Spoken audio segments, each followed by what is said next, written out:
Hi everyone, Matt here from Proof Fly Fishing. In today's video, we are going to talk about a few things to consider when fitting a reel seat onto the back of a fiberglass blank, and then we're going to talk about how to fit a grip. So the first thing, when you get your blank, you might notice that generally fiberglass blanks have a larger diameter, especially in the butt section, than graphite rods. And one of the struggles you're going to run into is, say you find a reel seat that you really like and you go to install it and the butt section is just too large to accommodate the reel seat. Now there's a couple different ways you can deal with that. The first is to take a file or a drill and open up the inside of that reel seat a little bit. And if it's real close, I think that's a fine option. But what you want to be careful of is opening up the inside too much, such that the walls of that insert start to get brittle and thin. It'll crack on you either when you're actually trying to open it up, when you're installing it, or when you're fishing someday. But there's a better option, and that is to use a stint. A stint, in this case, is a piece of solid fiberglass rod that's of a smaller diameter. It'll accommodate pretty much any reel seat. And then what we're going to do is we're going to insert it into the back of our blank, and that's going to give us the diameter we need to mount the reel seat on. Now, if we were to do it just like this, just epoxy it in place now, what we'd end up with is a butt section that's about 4 inches, or roughly the length of the reel seat, longer than the other sections of our rod. And installed as such, I'm not sure if you can see from there, but this stint is just sitting on the bottom of the blank. And if we were to install a reel seat on it right now, that reel seat would look off-center up to the grip and the rest of the rod. So what we're going to do to avoid both of those issues is we're going to cut this blank so that when we install the stint and the reel seat, this section is the same as all the other sections. So to measure that, we're going to take the reel seat that we want to use and we're going to hold it parallel to our blank. You can hang it over the back of the blank, maybe a 1/16 of an inch or so, give yourself a little bit of allowance, and then take a piece of tape and simply mark that blank where the front of the reel seat meets it. And with that tape in place, that's going to be your cutting guide. In our last video I mentioned you're going to need a small saw, again a hacksaw, a Dremel with a cutting tool. Anything will really work to get through this as long as it has a fine tooth on it. Go ahead and make that cut. I've got one here that's cut already. Again, it doesn't have to be perfect. All of this is going to be hidden underneath the reel seat and the grip, but try to get it as straight as you can. Once we have that cut, we're going to measure our stint to our reel seat.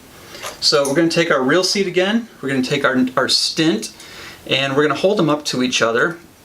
Now, on the lightweight rod, the stint does not have to travel the full length of the reel seat. If you want to do it 3/4 of the way or all the way, it doesn't really matter. There's not a tremendous amount of pressure being put on that reel seat.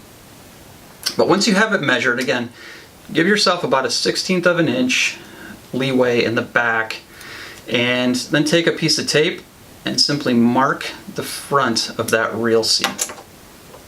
Now everything in front of this tape is going to be inserted into the back of the blank. Just like that. But what we're going to do is add a little more structure to that stint in this part to make sure that it sits in there well and that it's going to hold.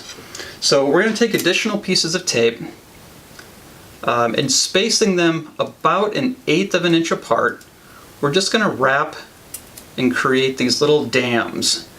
And the space in between is going to help the epoxy adhere. It's going to give it space to kind of connect with both the stint and the blank. I have one that's finished here. You can see I've got 5 dams on this one, and they're spaced roughly 1/8 inch apart. So when we go to insert it, what we want is a fit that when we tip it upside down, it won't fall out, but I can easily remove it. And what that's going to allow is enough space for the epoxy to get in there while not having so much space in there that it sits crooked in the blank. The nice thing about using this approach is that by going around the stint, everything self-aligns. It's going to come out the back of that blank perfectly straight, just like that. And now we have our smaller diameter that we can mount our reel seat onto. In the next video, we're actually going to epoxy it in place, but I want to talk about fitting a grip. It's a fairly straightforward process. The first thing I like to do with a grip is just slide it on the blank to see how far it comes down without doing anything to it. So in this case, I've got maybe 2.5 inches to go, which is pretty good. And it's starting to get nice and tight on the top, which is how we want it.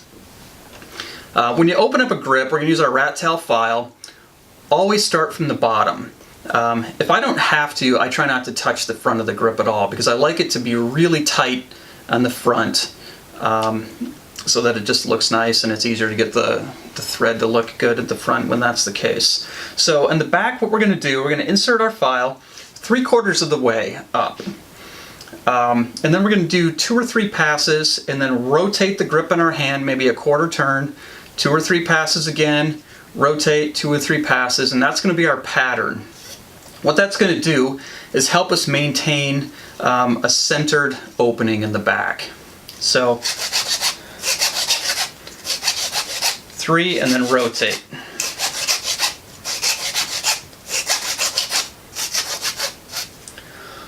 You can blow out the cork dust when you're done to help make sure the fit you're getting is accurate. Try it on. Got about 1 inch to go, a little bit more. What we're going for with this grip, because we're using a down-locking reel seat, we want the back of this grip, the flat part of this grip, to be flush with the back of the blank. If we were using an up-locking reel seat that had a grip that was inlet, like this, what we'd want to do is have that blank come to the bottom of that internal recess. If you had it kind of coming up to the top, just like this one, then what would happen is the blank would still get in the way of the reel seat. So have it go all the way down to the bottom. We finish our grip up here, a couple more passes, we're close.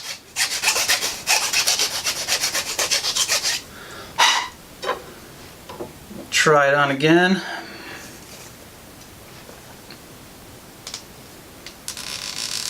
Good, just like that.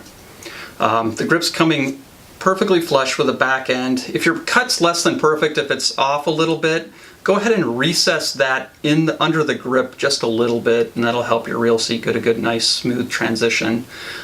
With a grip, again, you don't want it so tight that you have to slam it on the table to get it off. Just so you can hand tighten it and hand install it like that will be just fine. It's nice and tight in the front, which is good, and to get a sense of how this is going to look when it's complete, we'll install our stint. And we've got our reel seat, just like that. In the next video, we're actually going to talk about different epoxies, how to epoxy a stint in place. Same thing with a grip. There's just a couple small tricks that you can use to kind of keep things neat. You don't want to use so much epoxy that it just gets all over the place and is a huge mess. In the next video, we're also going to talk about installing a tip top. We're going to talk about guide spacing, and we're going to start talking about how to align guides as we prepare to learn how to wrap a guide. That's it for today. Thanks for watching, and we'll see you next time.